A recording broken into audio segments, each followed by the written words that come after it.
Olá, é um prazer estar aqui. Hoje o Metrópolis Entrevista recebe o deputado federal Sóstenes Cavalcante, do Democratas do Rio de Janeiro.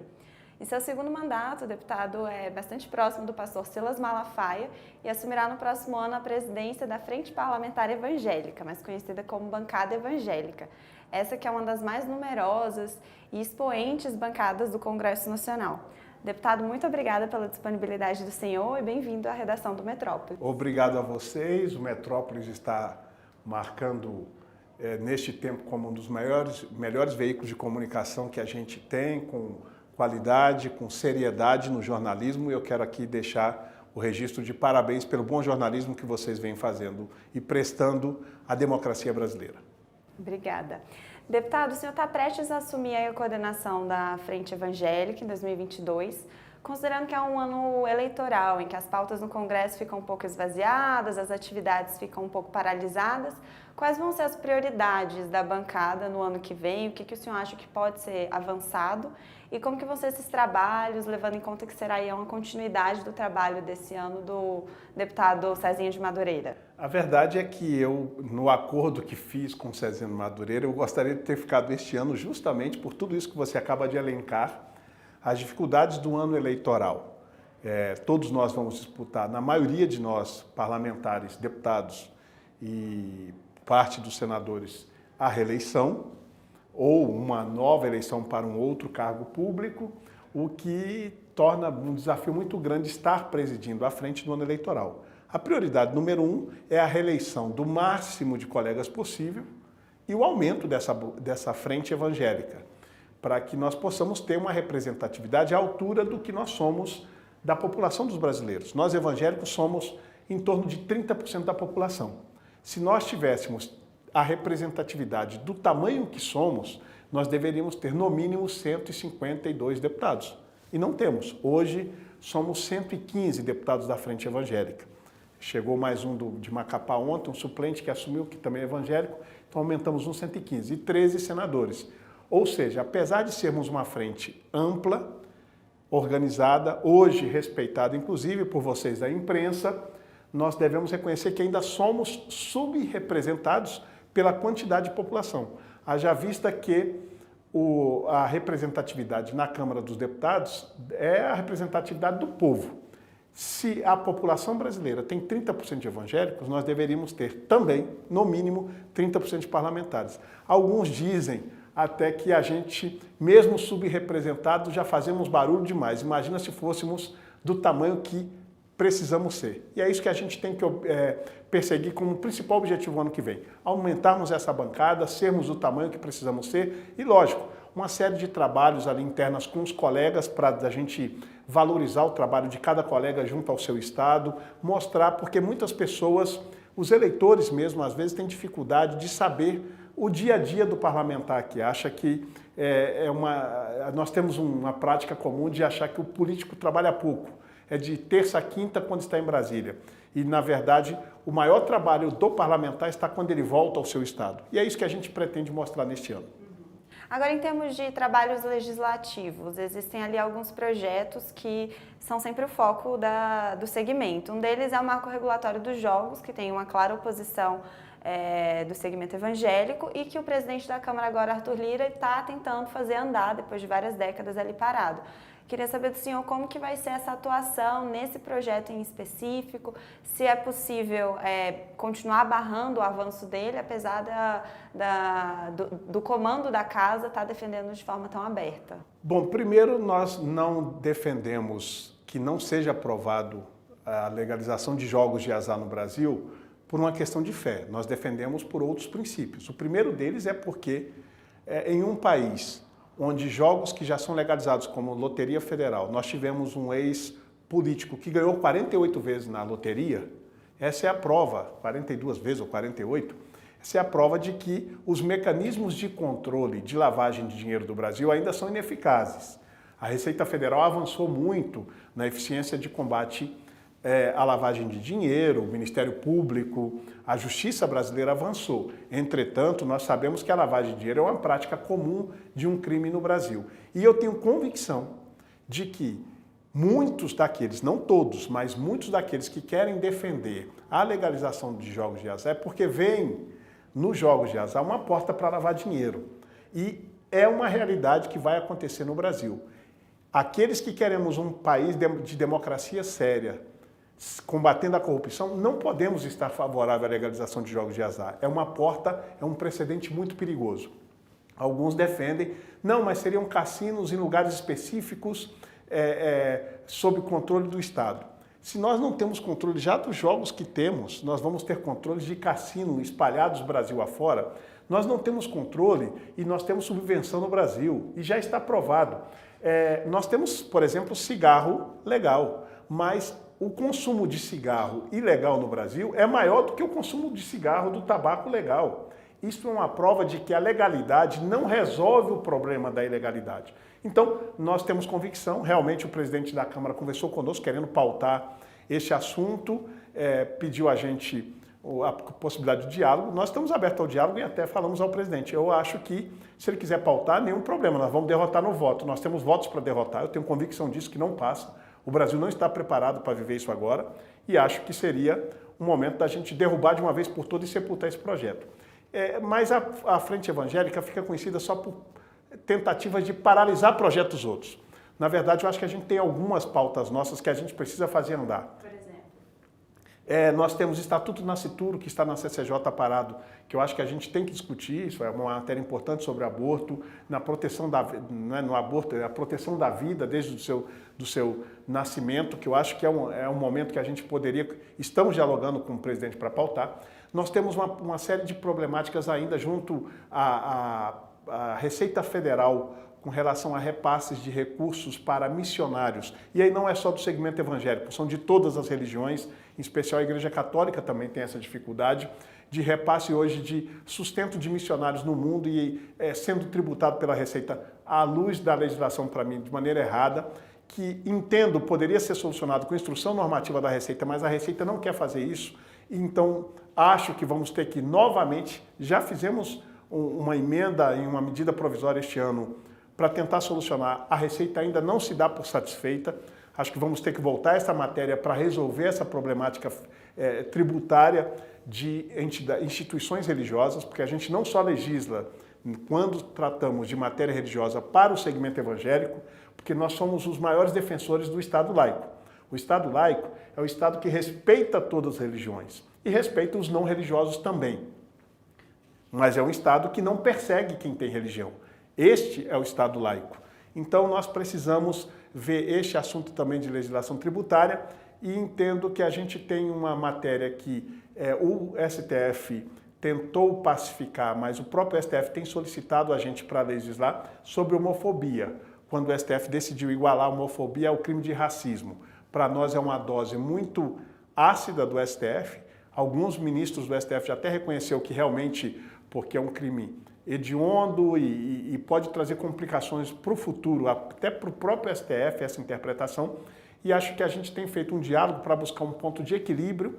Lógico que ninguém é a favor de homofobia. Nós, como evangélicos, repudiamos toda e qualquer violência, seja por quaisquer que sejam os motivos, e precisamos legislar sobre isso. Acho que é uma das matérias que a gente pode, talvez, tentar pautar. Em ano de eleição é muito difícil, mas acho que a gente tem que caminhar com pautas importantes do nosso segmento. Recentemente, agora no início de dezembro, o segmento evangélico conseguiu uma vitória importante com a aprovação do nome do advogado André Mendonça para o STF, uma vaga no Supremo, mas isso aconteceu com uma demora de quase 5 meses e com a margem bem apertada de votos. Além disso, alguns inimigos apareceram ali pelo caminho. O senhor considera que ainda assim foi uma vitória e o segmento comprou algumas brigas, principalmente ali no Senado, com o presidente da CCJ, Davi Alcolumbre? Com todo respeito à sua abordagem, eu não acho que a vitória foi apertada, eu sei que foi a aprovação com menor índice de aprovação, de votos, mas nós enfrentamos os dois ex-presidentes do Senado juntos. Nós enfrentamos Davi Alcolumbre e enfrentamos Renan Calheiros contrário. E o Palácio, por conta da chancela do presidente, do terrivelmente evangélico, pôde ajudar até certo grau, não pôde se envolver diretamente. Por exemplo, é natural que em alguns momentos outros governos para outras aprovações houvesse liberações de emendas, de cargos. Nós e o próprio ministro André Mendonça foi totalmente contrária. Ninguém, pode ver na imprensa, se tivesse acontecido a imprensa toda estaria falando. Em nenhum momento se liberou R$1 de emenda extra para ninguém votar em André Mendonça. Em nenhum momento houve uma indicação de cargo, aceitação de nomeação de cargo para que alguém votasse em André Mendonça. Foi um trabalho feito inicialmente pela indicação do presidente Bolsonaro, o governo fez a sua parte. Nós, evangélicos, quando vimos que, lamentavelmente, o presidente Davi Alcolumbre, que é meu colega de partido, meu amigo pessoal, decidiu esticar esta corda por tanto tempo, a gente no início não entendia, depois nós entendimos que era para ficar emblemático. Nosso segmento evangélico tem uma dificuldade muito grande de unidade, porque nós somos multiformes, somos multidenominacionais, somos várias denominações. Mas quando este processo se estendeu tanto, não é? Ele acabou nos unindo a todas as denominações. Nós vimos de Universal, Assembleia de Deus, presbiterianos, batistas, comunidades, todas as denominações unidas, tentando ajudar o André Mendonça para que viesse a própria relatora, que é uma pessoa mais de esquerda? Ela é de esquerda, mas ela é da Assembleia de Deus. Eu estou falando de denominações. Então, ou seja, inclusive os de esquerda, para ser honesto, nós, na reta final, fizemos contato com 2 deputadas do PT que são evangélicas, a Benedita da Silva, do meu estado do Rio de Janeiro, e a própria Regiane Dias, que é a esposa do governador Wellington Dias do Piauí, que é evangélica, para tentar ver se a gente conseguia votos, inclusive do PT, que acho que não se confirmou. Elas fizeram um bom trabalho, tentaram ajudar o irmão André Mendonça na nossa fé, mas na política eu acho que tiveram alguns entraves, não conseguimos. Mas com certeza foi uma vitória muito importante. Os votos, né, eram 41 votos aprovavam, nós tínhamos 46, fomos 6 votos a mais. Não é uma margem folgada, mas foi uma margem porque Davi Alcolumbre estava cantando de galo de que iria derrotar no plenário. Então, ou seja, muita gente acabou o traindo. Se ele contava com votos para derrota, ele contava com, no máximo, 40. Nós tivemos 7 a mais do que ele esperava, o que prova que nós fizemos um dever de casa muito bem feito. O próprio ministro fez um trabalho de conversar com cada senador. É uma pessoa que tem gabarito técnico, qualificação jurídica, um competente jurista brasileiro, do campo jurídico inquestionável, só ficou essa pecha de por ser evangélico. E assim, um triste capítulo da história, porque eu pensei que essa página de preconceito religioso já tínhamos virado no Brasil. A nossa redemocratização de 88 para cá, eu pensei que nós não veríamos isso com uma certa clareza. Neste episódio, de maneira triste, eu tenho que assumir que é porque, só por ele ser evangélico, que aconteceu esse tempo todo, que nunca tinha acontecido na história das sabatinas, e essa resistência toda ao nome do André Mendonça, porque qualificação técnica ele tem de sobra. E agora o que esperar da atuação dele no Supremo, tendo em vista que ele sempre se pautou na trajetória jurídica dele por uma certa independência, inclusive em relação a assuntos religiosos, né, essa atuação mesmo laica, e qual será a posição dele em matérias relativas, por exemplo, à homofobia, aborto? Eu tenho convicção que o André Mendonça, tecnicamente, é uma pessoa super preparada. Assim como outros ministros do Supremo também o são. Observem que a cobrança agora parece que vem só sobre ele, sobre esses temas tipo homofobia. Mas a decisão de homofobia que houve no Supremo recentemente, ela não foi unânime. Ou seja, ministros que não são evangélicos também veem as questões de homofobia de outra forma. Então, por que cobrar só do André Mendonça? Por ele ser evangélico? Aí já voltamos ao preconceito. Eu tenho convicção que o André Mendonça fará, à luz do direito, o que é mais correto. Nós temos um problema com a questão de homofobia no Brasil, que foi essa decisão do Supremo a igualar a crime de racismo, que eu acho que é uma dose excessiva do Supremo, por falta, talvez, de nós termos legislado, mas aqueles que têm interesse nessa pauta não entram com a PEC. Hoje, o que está contemplado na nossa Constituição, nos artigos constitucionais que definem modelo de família, é homem e mulher, não tem. E só aqueles, eu me pergunto às vezes, por que o movimento LGBT até hoje não entrou com a PEC para a gente discutir isso lá? Talvez porque eles saibam que não vão conseguir votos? Não sei, pode ser uma dessas justificativas. Aí é mais fácil sair da política, de onde deveria resolver essas problemáticas, que é o Congresso Nacional, e fazer a chincane no judiciário. Para mim, o que foi feito foi uma chincana jurídica, o judiciário decidiu, e nós temos uma lacuna. Quando ele foi perguntado, inclusive na sabatina, que eu fiz até um comentário a posterior que vocês aqui do Metrópole, eu acho que foram um dos primeiros a dar sobre isso, que a fala dele, a resposta dele foi tecnicamente perfeita, foi porque ele falou, eu vou me pautar pela Constituição. Uma vez ministro do STF, ele tem que ser um guardião da Constituição. Se estiver na Constituição a existência do casamento de pessoas do mesmo sexo, ele terá que cumprir como um guardião da Constituição. Não estando, ele não tem obrigação. Ele pode emitir o seu juízo de valor de acordo com os seus princípios doutrinários à luz do direito, e aí vai ser um julgamento dele. Eu, logicamente, espero porque o direito ele é amplo, ele é diverso, ele é interpretativo, de que os valores que ele diz e tem por sua fé também influencia, assim como influenciou de alguns outros ministros do STF que não são evangélicos. Em 2023, o presidente que foi eleito já vai poder indicar mais 2 nomes para o Supremo. O presidente Bolsonaro já fez mais alguma proposta para o segmento evangélico nesse sentido, de indicar outros nomes? Ele tem falado na renovação do judiciário, na necessidade de equilibrar a corte. Ele já fez algum sinal nesse sentido? Eu li alguma coisa, mas redes sociais, às vezes a gente não pode confiar tudo por causa das fake news, que ele teria falado, se continuarem assim, vou indicar mais 2. Mas eu não vi, não sei se tem vídeo disso, se ele assumiu. Não, nós não pedimos. Quero registrar uma coisa importante, nós não pedimos isso a ele no primeiro, na campanha eleitoral. Ele voluntariamente, em um evento em Goiânia, acho que da Assembleia de Deus de Madureira, assumiu esse compromisso público no período eleitoral. Nós nunca pedimos isso ao ministro, ao candidato, então, à época, Jair Bolsonaro. Ele que se comprometeu e, quando eleito, cumpriu o que ele assumiu de compromisso. Nós nunca pedimos e nós nunca vamos a ele a impor nenhum tipo de coisa dessa, porque nós somos os maiores defensores da laicidade do Estado. É necessário ter ministros evangélicos lá? Sim, assim como evangélicos tem em todo segmento. Tem aqui no Metrópole, tenho certeza que tem funcionários evangélicos aqui na redação de vocês, tenho certeza que em todo segmento da sociedade terão pessoas de confissão evangélica. Acho que o lugar que a gente menos espaço ocupa, que é um erro nosso evangélico, que a gente tem conscientizado da nossa juventude, inclusive, são os espaços das artes. Eu acho que esse é uma lacuna que o segmento evangélico não tem se ocupado com eficiência. É um território que a gente olhava com muito preconceito para o espaço das artes, né? Teledramaturgia, cinema, e acho que a gente tem que ocupar também esse espaço com pessoas com os nossos conceitos e valores.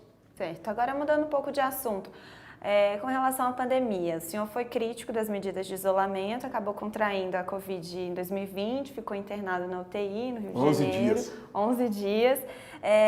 Eu queria saber do senhor se a sua opinião mudou um pouco a respeito disso, a respeito dos medicamentos sem eficácia comprovada. Como que o senhor avalia também a condução do presidente nesse momento? Bom, vamos lá. Isolamento social. Eu fiz uma crítica antes de contrair a Covid, que era contrário ao modelo de isolamento social que o Brasil estava fazendo. Por quê? Porque trens e metrôs diminuíram as frequências e não diminuiu a quantidade. O pobre continuou andando em trem e metrô lotado. Então, para mim, era uma hipocrisia o isolamento social da forma que fazia. Continuo pensando igual. Erramos na pandemia quando a gente prega o isolamento social da forma que foi feito. Eu não fiz uma crítica ao isolamento social, eu criticava o método de como era feito. Porque, para mim, a lógica era outra. Se a gente precisa de distanciamento social por causa do vírus, deveria ter mais ônibus, mais metrô, para estar mais espaçado. Nós deveríamos abrir os comércios, se a gente funciona o comércio 8 horas por dia, por exemplo, shopping, que tem aglomeração, abre o shopping 16 horas ao invés de 8 e não fecha. Poderíamos ter tido outro trabalho para o enfrentamento deste isolamento ou distanciamento social. Eu acho a palavra isolamento social muito o distanciamento. Essa foi minha crítica antes de eu contrair Covid. Continuo pensando igual, agimos errado, não mudou. Com relação a medicamentos, eu nunca preguei medicamentos.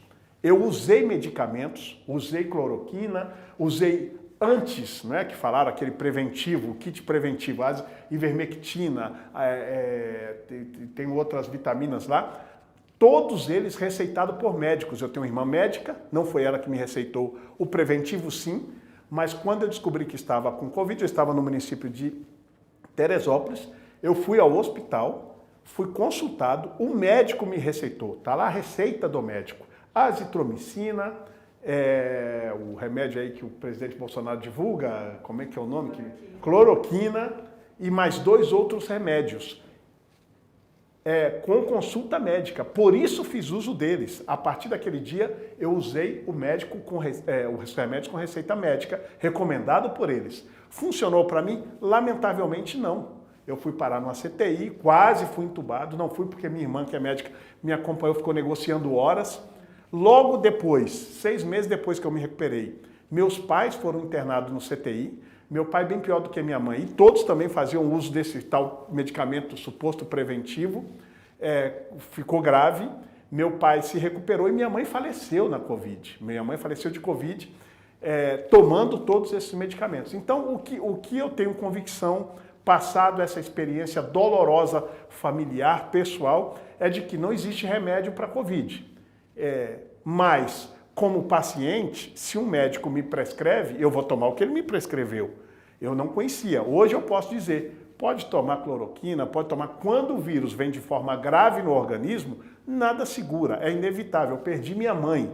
Então, isso faz a gente refletir um pouco. Acho que a própria medicina errou muito, não é? Foi um vírus que trouxe um ensinamento a todos nós. Muitos erraram, a própria ciência errou, porque não soube lidar de maneira mais eficiente com esse vírus, e é um aprendizado para todos nós. Aprendi coisas, sem dúvida nenhuma, me amadureceu muito, serve para reflexão de cada um de nós essa questão da Covid. E agora com a variante Ômicron, esse debate todo do passaporte de vacina, como que o senhor acha que tem sido a atuação do presidente? E emendando, sobre o cancelamento do carnaval, das festas de Ano Novo, qual a opinião do senhor, tendo em vista que sempre se defendeu a abertura dos templos, né, contra o fechamento da economia, e agora está se falando contra essas festas um pouco mais populares? Eu entendo que nós devemos levar a vida normal. Defendo a frase do presidente Bolsonaro que a gente tem que ter coragem para enfrentar o vírus, com responsabilidade, mas com coragem. Eu não acho que temos que cancelar evento nenhum, acho que devemos ter os eventos com todos os cuidados, uso de máscara, dentro da possibilidade de mantendo algum distanciamento social. Ontem, inclusive, eu tive a oportunidade de viajar com o ex-ministro Mandetta para o Rio de Janeiro, num voo, nós fomos juntos. Aliás, vim com ele de Campinas a Brasília e fui à noite para o Rio junto. Conversamos muito sobre essa nova variante. É uma pessoa que eu respeito, porque é uma das pessoas mais inteligentes e competentes da área da ciência que eu convivi no parlamento, o ex-ministro Mandetta, e ele me deu alguns dados animadores, que por conta do nosso índice alto de vacinação e a nossa vacinação ter sido um pouco mais tarde do que a vacinação da Europa, ele entende que essa nova variante não vai ter um impacto na avaliação dele, pessoal, tá? Estou falando da avaliação que recebi ontem do ministro Mandetta, não deverá ter um impacto porque nós ainda estamos no platô do efeito das nossas vacinas. Estando com esse platô, ele entende que a variante já veio com menos intensidade de letalidade, então, na avaliação dele, nós vamos enfrentar com mais serenidade essa nova variante e o que deve ser a tendência daqui para frente. É uma pessoa que eu escuto, que eu respeito muito, escuto outros também, mas essa observação dele eu acho que ajuda. Eu acho que a gente tem que ter com respeito ao vírus, não dá para desrespeitar, com todo cuidado, mas buscar levar a vida normal, porque a economia, que o presidente sempre falou, também mata e está matando. Nós estamos vendo a inflação de volta, nós estamos vendo tudo que está acontecendo, é parte deste problema que nós tivemos que enfrentar, de um isolamento que, para mim, faltou cronologia, faltou um monte de coisa que hoje é fácil criticar. À época, não era tão fácil tomar as decisões. E a exigência do passaporte de vacina? Eu entendo que o passaporte da vacinação é uma questão de muito mais passarmos pela conscientização, o convencimento das pessoas. Acho que no Brasil nós temos leis demais que são descumpridas e tem um risco de a gente votar uma coisa dessa para impor sobre pessoas. Eu defendo muito a conscientização e a liberdade individual. Só que defendo e defenderei sempre em que todas as pessoas se vacinam. O senhor se vacinou, sua Eu me vacinei, eu tomei 2 doses da Pfizer, minha esposa, meus 2 filhos se vacinaram. Eu conscientizo e converso, inclusive, no meu ambiente de igreja com pessoas, conheço pessoas que não se vacinaram e não querem, e sempre me dedico a dialogar com elas para mostrar a importância da vacina. Só para você ter uma ideia, eu tive 3 amigos que eu conversei com eles sobre vacina e eles insistiram em não se vacinar. Um deles mora em Itaperuna, 2 no Rio de Janeiro, que lamentavelmente contraíram a Covid, depois de eu conversar com eles, e faleceram. Lógico, alguns podem dizer, mas teve gente que se vacinou e também faleceu. Mas já está provado pelos índices que diminuíram de óbitos que a vacina protege e salva de óbito. Um ou outro caso isolado, nenhuma vacina é 100%, nem as testadas anos. Toda vacina tem uma ou outra contraindicação, lógico, vai sentir uma febre um dia, uma coisa, sem dúvidas, mas pelos índices que nós tínhamos de óbitos e os índices de hoje, já está mais do que provado a importância da conscientização de todos nós brasileiros nos vacinarmos. Então, eu vou aproveitar o Metrópole e fazer um apelo. Eu que passei, que vivi, que perdi minha mãe, você, vá de maneira voluntária, que não tenhamos necessidade de votar passaporte, que não seja por obrigação, mas que seja de coração e conscientização a todo brasileiro poder se vacinar e proteger a si e proteger os outros. Entrando agora um pouco em assuntos de eleições. No último dia 30, o presidente se filiou ao PL e disse que vai levar consigo vários parlamentares. O senhor é um deles? O senhor vai optar por deixar o DEM? A fusão do DEM com o PSL, a formação do União Brasil, vai pesar na decisão do senhor? O problema é que o DEM que me deixou. Ao fazer uma fusão, na verdade, eu estou aguardando o que vai resultar deste novo partido no meu estado. Eu estou presidente do DEM no Rio. Nesta fusão tem um presidente do PSL ou uma outra terceira pessoa para presidir o estado. Eu preciso ver a definição do que será a União Brasil no Rio. Não existe janela partidária por enquanto, só vai existir lá no mês de março. Eu tenho que tomar essa decisão em março ou quando a fusão for homologada pelo TSE. Aparentemente deve ser homologada lá pelo mês de fevereiro. E quando essa fusão acontecer, eu vou de maneira calma, analisando, conversando, tomar uma decisão partidária num país onde temos 33 partidos e que as ideologias já foram abandonadas. Eu acho que todos os partidos... O único partido que eu acho que era mais à direita era o DEM, agora funde com o PSL, eu não sei qual vai ser a identidade ideológica desse novo partido. Uma coisa eu tenho convicção com o meu mandato. Eu tenho total diferença ideológica com os partidos de esquerda. Em esquerda eu não vou caminhar nunca, porque ideologicamente não tenho possibilidade de caminhar com nenhum partido que tenha algum tipo de sintonia. E a gente vê a maioria dos partidos de centro, quando a esquerda governou, eles estavam juntos. Então é difícil para a gente hoje escolher um partido no Brasil. Mas eu vou ter que fazer essa escolha ou permanecer no resultado da fusão do Democratas com o PSL, que é a União Brasil, ou buscar alguma agremiação partidária. Não está descartado a possibilidade, até porque já estou conversando com vários partidos, PP, PL, Podemos, tive convite de todos esses partidos, e o próprio União Brasil, a partir da decisão de quem ficará com o diretório do Estado do Rio. E como que o senhor vê esses movimentos para 2022, considerando que o presidente tem falado aí na tríade do Centrão que vai estar com ele, né? O PL, o Progressistas e o Republicano. O senhor acha que quem mais pode agregar nessa coligação? A União Brasil, eventualmente, pode estar junto? Eu acho que o PRB deve participar junto com o presidente Bolsonaro, PSC, também imagino que deva caminhar com o presidente Bolsonaro. União Brasil, não sei qual será a decisão. Eu acho que o União Brasil tem uma tendência muito mais parlamentar e liberar os estados do que casar com uma candidatura nacional, até porque União Brasil tem a Semineto com chance real de ganhar na Bahia, Ronaldo Caiado com reeleição em Goiás, o governador do Mato Grosso disputando a reeleição, entendo que tem outros candidatos competitivos do campo ali, Marcos Rogério em Rondônia, que serão candidatos a governadores competitivos. Então, de repente, para esses candidatos, colar numa candidatura presidencial não seja totalmente interessante e investir recurso de fundo partidário em quem dá sustentabilidade a partido, que é deputado federal. É o que eu imagino que deva acontecer com a União Brasil.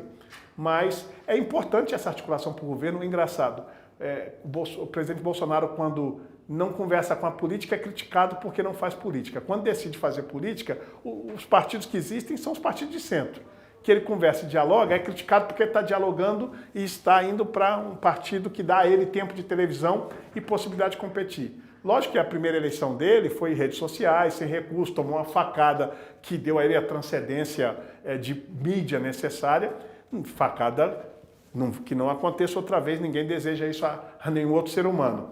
Ele vai precisar de tempo de televisão, então está fazendo uma construção política partidária correta para ter esse tempo de televisão, para apresentar ao Brasil o que foi os seus 3 anos e meio de governo na disputa da reeleição. Acho que a condição está correta.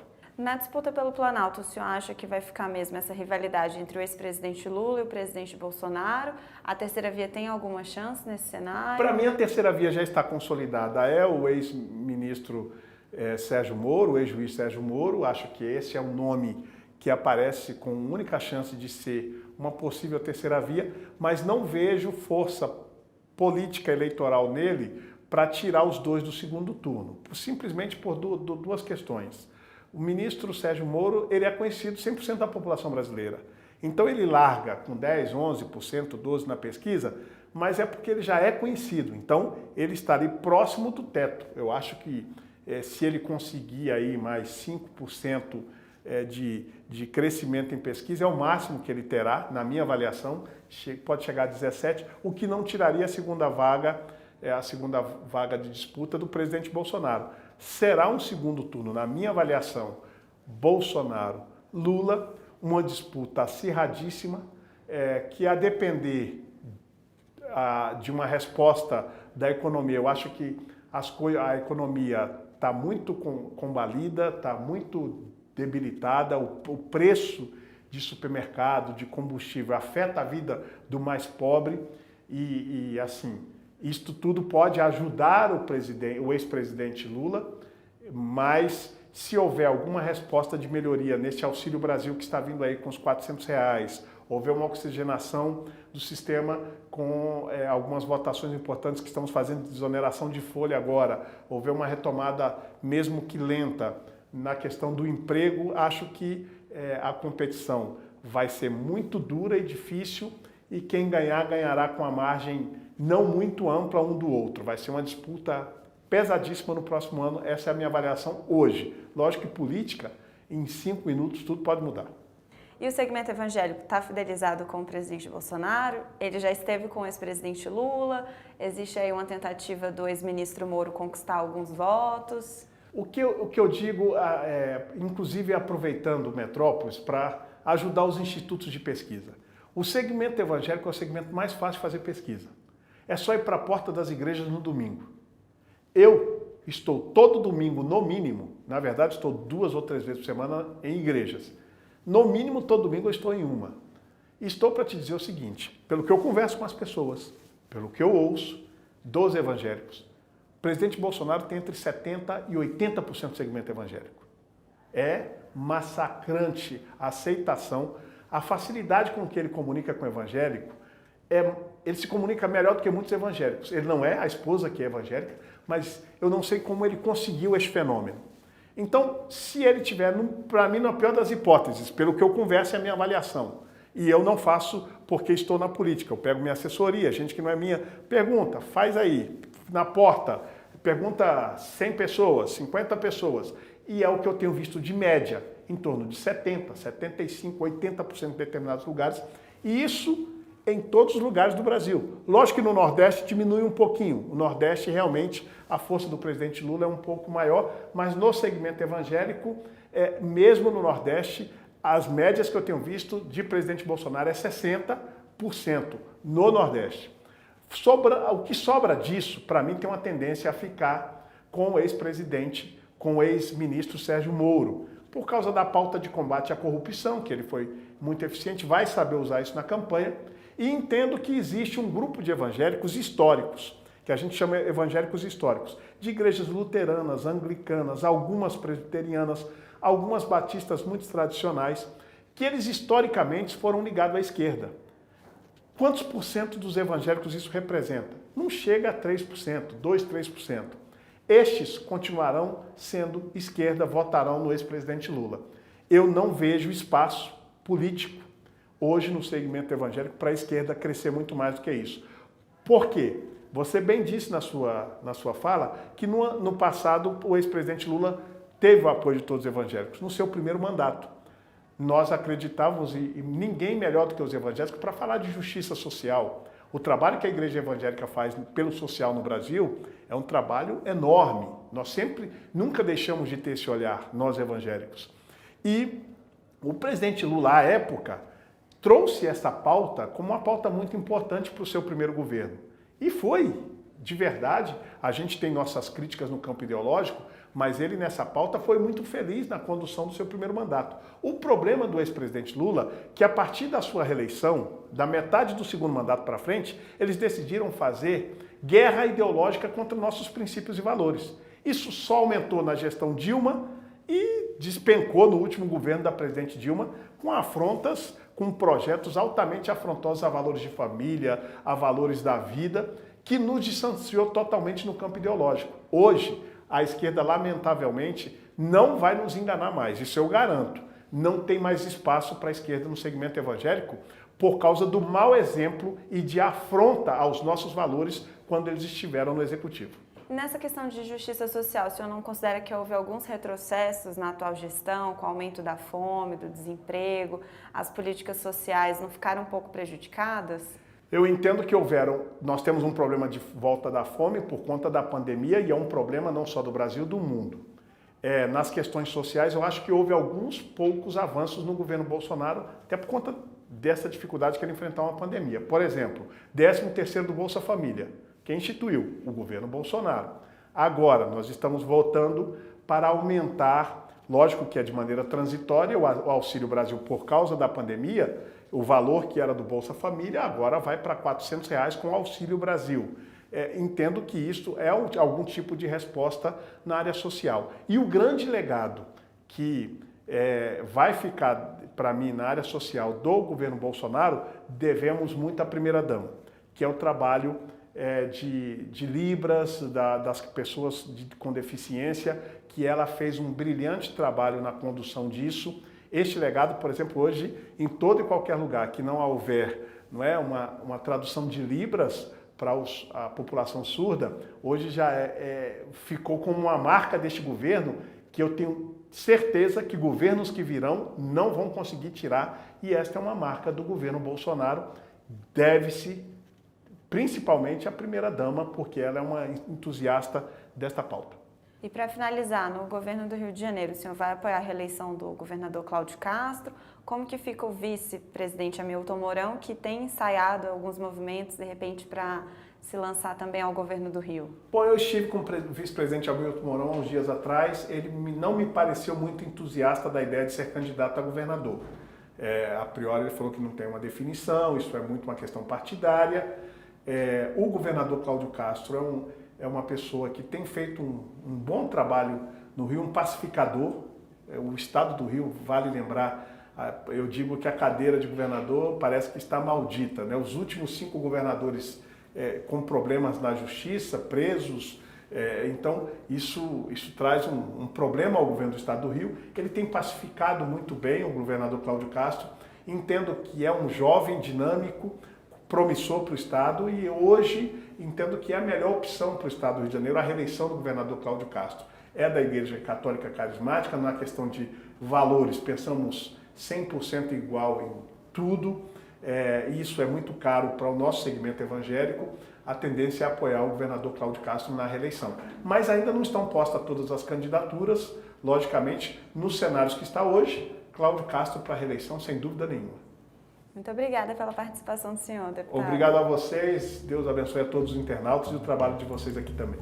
Obrigada a quem nos acompanhou até aqui. Até a próxima.